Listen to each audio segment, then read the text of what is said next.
জাতীয় ঐক্য সংহতি ভেঙে পড়ে এ ধরনের কোনো বক্তব্য আসলে বিশেষ করে হাসনাত, যাদেরকে মানুষ মনে করে যে আবাবিল পাখির ন্যায় শ্রদ্ধা করে, তাদের মুখ থেকে এ ধরনের শব্দ চয়ন, এ ধরনের কথা আসলে আসলে জাতীয় ঐক্য সংহতি থাকে না। এর আগেও তারেক রহমানকে নিয়ে নানান ধরনের কথাবার্তা কিন্তু এসেছে।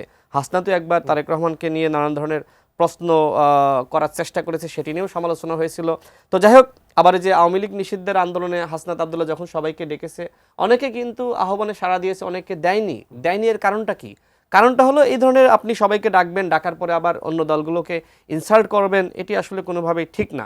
তো আপনি যে প্রশ্ন করলেন সেই প্রশ্নের উত্তর যদি আমি বলি, বিএনপি আওয়ামী লীগের টাকায় পরিচালিত হয়। বিএনপি আসলে এই ধরনের দল না। রাজপথে আমরা দেখি যে বিভিন্ন জায়গায় যখন আওয়ামী লীগ ঝটিকা মিছিল করছে, তখন কিন্তু তাদেরকে বিএনপি প্রতিহত করে এরকম দৃশ্যও কিন্তু আমরা দেখেছি। আমাদের জায়গা থেকে আমাদের যতটুকু শক্তি রয়েছে আমরাও সর্বাত্মক চেষ্টা করছি, জামাত ইসলাম চেষ্টা করছে, এনসিপিও চেষ্টা করছে।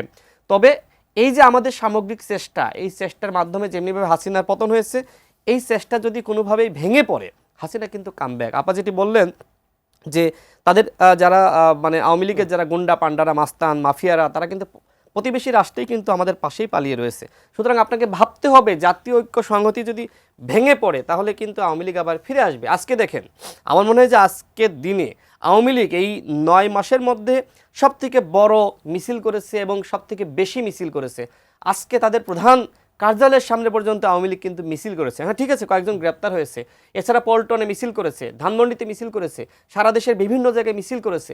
এই যে আওয়ামী লীগ দুঃসাহস পাচ্ছে, দুঃসাহস কিভাবে পেল? সানবিট সব দিবে সামাল। সানবিট ম্যাজিক প্রেস ডিশওয়াশিং এর মাথা ঘোরানো সলিউশন। একদিকে বলা হচ্ছে যে আওয়ামী লীগের সাংগঠনিক কার্যক্রম নিষিদ্ধ করা হয়েছে। সাংগঠনিক কার্যক্রম নিষিদ্ধ করলে আসলে কি হয়? আওয়ামী লীগের খুব বেশি ক্ষতি হয়নি। আমরা তো দেখেছি আসলে 5 আগস্টের পর থেকে আওয়ামী লীগ তো আসলেই সাংগঠনিক কার্যক্রম ওইভাবে প্রকাশ্যে পরিচালনা করতে পারছিল না। সুতরাং সাংগঠনিক কার্যক্রম নিষিদ্ধ হইলেই কি না হইলে তাদের সমস্যা কি? আমরা কি বলেছিলাম? আপা অনেক কথা বলেছেন, আমি সেটি প্রেক্ষিতে বলি। দেখেন, আমরা বলেছিলাম যে আওয়ামী লীগকে জাতীয় সংলাপ আহ্বান করার মাধ্যমে নিষিদ্ধ করতে হবে। এইটার জন্য কিন্তু বিচার বিভাগের ওই রায় হবে এই পর্যন্ত আমাকে অপেক্ষা করার কোনো প্রয়োজন ছিল না। খুব সহজ, প্রত্যেকটা দলকে আপনি ডাকতেন, দলগুলোর মতামত আপনি শুনতে চাইতেন যে দলগুলো কি চায়। এরপরে আপনি আন্তর্জাতিক মহলকে বলেন, দেশের মানুষকে বলেন, বা অন্যান্য স্টেক হোল্ডার, তাদেরকে বলতে পারতেন যারা ফ্যাসিবাদ বিরোধী লড়াই করেছে তারা আওয়ামী লীগকে চায় না।